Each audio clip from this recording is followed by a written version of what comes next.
चाहे वो श्रद्धांजलि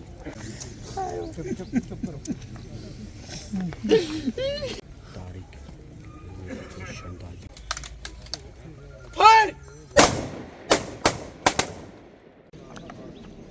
तारिक हुसैन साहब को और इनके साथी जो कठुआ के एनकाउंटर में देश के लिए, मातृभूमि के लिए, अपनी सरजमी के लिए कुर्बान हो गए, शहीद हो गए।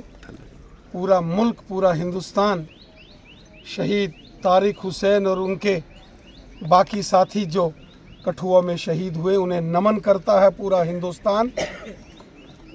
एक जांबाज वीर सैनिक के नाते तारिक हुसैन साहब और उनके साथियों ने पाकिस्तान की ओर से घुसपैठ करके भारतीय सीमा में कठुआ में घुसे आतंकवादियों पर ज़बरदस्त हमला बोला और दहशतगर्दों की, आतंकवादियों की बड़ी साजिश और कोशिश को उन्होंने नाकाम किया।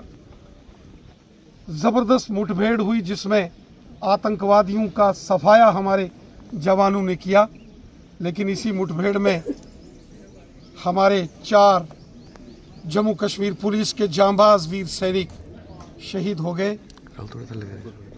उन्होंने अपना सर्वस्व बलिदान किया, लेकिन देश का झंडा बुलंद रखा। पूरा देश अपने इन शहीद वीरों को सलूट करता है, नमन करता है। और हमें दुख है कि आज तारिक हुसैन साहब और उनके बाकी के 3 साथी हमारे बीच नहीं हैं, लेकिन उन्होंने अपनी कुर्बानी देकर मुल्क की और अपनी सरजमी की, अपने मादरे वतन की हिफाजत की है। इसलिए पूरा मुल्क उन्हें नमन करता है। राणा जी, आपको नहीं लगा जवान हमारे शहीद? ऐसा है, देखिए, ये जो कठुआ में आतंकवादी हमला हुआ, जिसमें उस हमले को नाकाम कर दिया गया और हमारे तारिक हुसैन जो पैंथल चंबा कटरा के रहने वाले थे, उन्होंने अपनी शहादत दी। आतंकवादियों के साथ मुठभेड़ में उन्होंने भी 2 आतंकवादियों को ढेर किया और उसके साथ साथ ही उनको भी गोली लगी।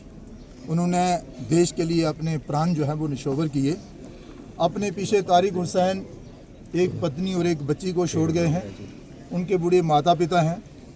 उनके पिताजी कादिर हुसैन जो हैं बड़े हिम्मत वाले, उन्होंने कहा कि मैंने तो अपना बेटा खोया है, लेकिन मुझे गर्व भी है कि वो देश के लिए अपने प्राण उसने निछावर किए हैं। और इसके साथ साथ ही हम आज चंबा गांव तारिक हुसैन के गांव में हैं और अंतिम संस्कार अब उसका यहाँ पर किया गया है। और उसके साथ साथ ही वो जिद्दत इस देश के लिए दिए है, जम्मू कश्मीर के लिए दिया है, जम्मू कश्मीर की जनता के लिए दिया है, उसको आज पूरा देश, पूरा जम्मू कश्मीर जो है वो श्रद्धांजलि अर्पित कर रहा है। ये बात है कि हमारा पड़ोसी जो है वो पाकिस्तान है और वो अपनी कमियों को, अपनी कमजोरियों को छुपाने के लिए जम्मू कश्मीर में आतंकवादियों को भेजता रहता है, घुसपैठ करवाता रहता है। हालांकि हमारे जो बेल्ट फोर्सेस के हमारे जो सिपाही हैं, नौजवान हैं, मुंह तोड़ जवाब उनको देते हैं, मौत के घाट भी उतारते हैं, लेकिन उसके बावजूद भी वहाँ से घुसपैठ जो है वो जारी रहती है। मुझे लगता है कि पिछले दिनों आतंकवाद की कमर जो है वो टूटी है, अब वो अंतिम सांसें ले रहे हैं, लेकिन वो भी समय दूर नहीं होगा कि आतंकवाद को जड़ से ख़त्म कर दिया जाएगा। इनको घर में घुस के कब मारा जाएगा? हमारे जवान शहीद हो रहे हैं।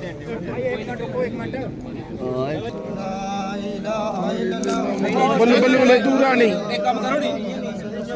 क्या फायदा ये मिट्टी देने का? कोई फायदा नहीं। मिट्टी छंड रही है, अगर भी कोई फायदा नहीं है। खाली रखो, इधर खाली करो।